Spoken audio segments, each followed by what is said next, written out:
Hello, xin chào các bạn đã quay trở lại với review 5 phút. Ở cuối tập trước, Trương Tiểu Phàm và Big Sao đã trùng phùng, nhưng là lần này nàng đến đây cùng với Uzi của mình. Vì nghĩ hắn và Big Sao có chung mục đích với mình, cho nên nàng và Uzi chỉ có thể bắt hắn và người phụ nữ kia, tránh trường hợp bị bọn họ cản đường.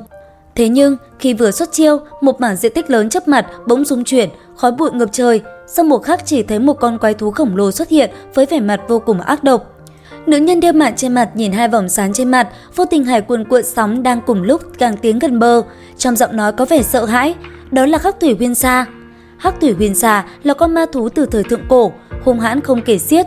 Châu Quang Điểu là kẻ địch trời sinh thì không gì loại trừ nó được, chúng ta rút lui mau. Trương Tiểu Phàm trước giờ không hề biết trên thế gian này còn có sinh vật lớn như vậy.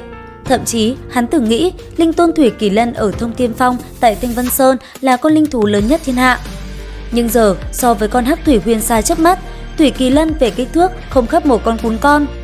Lúc này, cái đầu rắn khổng lồ này khẽ đu đưa, hình như vẫn không thể ngờ rằng lại bắt gặp hơi thở của con người tại Tử Linh Nguyên này. Cứ đảo mắt nhìn mọi người, nhất thời vẫn chưa có hành động gì.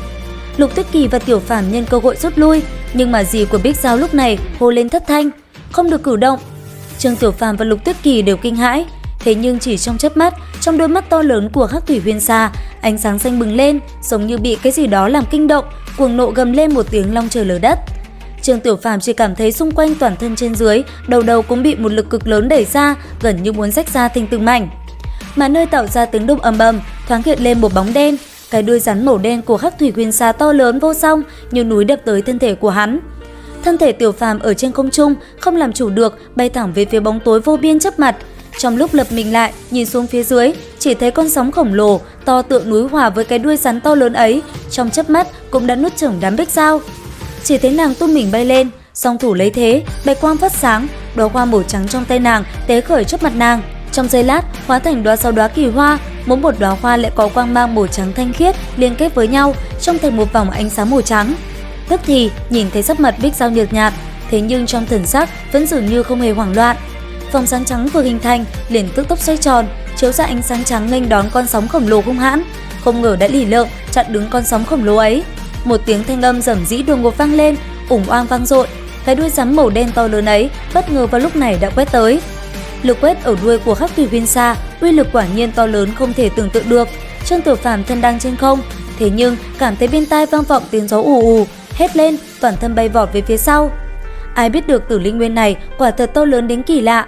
Bay mãi một hồi, không ngờ chẳng hề va vào được thứ gì.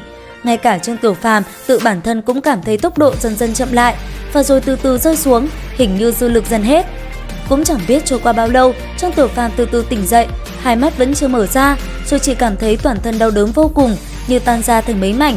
Bất quá có đau đớn, nhưng xem ra vẫn còn sống, tâm tư cũng không hoàn toàn thấy tuyệt vọng. Lúc này, nhìn lại mới thấy nữ nhân ma giáo kia đang nằm trên người hắn, chẳng trách nửa thân hắn hoàn toàn tê dại. Hai người họ vừa lúc trước vẫn còn trong thế đối đầu. Lúc này, Trương Tiểu Phàm đột nhiên nhìn thấy người trong ma giáo này, theo bản năng cầm thiêu hỏa côn giơ lên, ngưng thần giới bị, trong nhất thời bất giác, đau đớn trên thân thể cũng quên đi. Trương Tiểu Phàm nhíu mày, nhưng nhìn Big Sao dường như không hề có ý động thủ, mặc dù thấy kỳ quái, nhưng vẫn từ từ buông thiêu hỏa côn. Không ngờ, vừa mới trùng người xuống, lập tức cơn đau đớn lại lan ra, chịu không nổi, lại kêu lên một tiếng. Ngẫm ra một lúc, hắn đột nhiên nghĩ đến một việc quan trọng, liền vội vàng quay đầu lại nói: ta nhớ rằng ta bị đánh đập vào vách đá bên trên rồi rơi xuống, làm sao lại có thể đến sơn động này? Big Sao khẽ cười, kể cho hắn chuyện bị con rắn kia đuổi theo bất đắc dĩ phải chui vào đây. Chỉ là không may Hắc Thủy Huyền Sa không chui vừa cửa hang, bèn lấy đá bịt kín lại. Ổn định lại thân thể, hai người cùng nhau đi về phía trước tìm đường ra. Trương Tiểu Phàm kinh ngạc phát hiện tại nơi có tiếng nước chảy qua có nhiều khối đá màu đỏ. Big Sao lập tức chạy lại gần, quan sát trần động kỹ lưỡng. Quả nhiên, nhìn thấy qua những giọt nước trên nền đá của trần động có 7 khối đá màu đỏ gộp lại, to bằng cỡ bàn tay đính vào. Hắn nhìn mãi, đột nhiên nghe Big Sao bên cạnh mình lẩm bẩm trong miệng: tích huyết động, thật sự là tích huyết động a.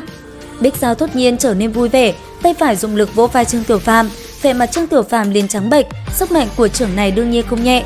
Liệu rằng tích huyết động ẩn chứa bí mật thân tang gì? Cùng theo dõi kênh để biết thêm chi tiết nha. Đến đây thì hết tập 12 Chu Tiên 3D. Xin chào và hẹn gặp lại các bạn ở những video tiếp theo.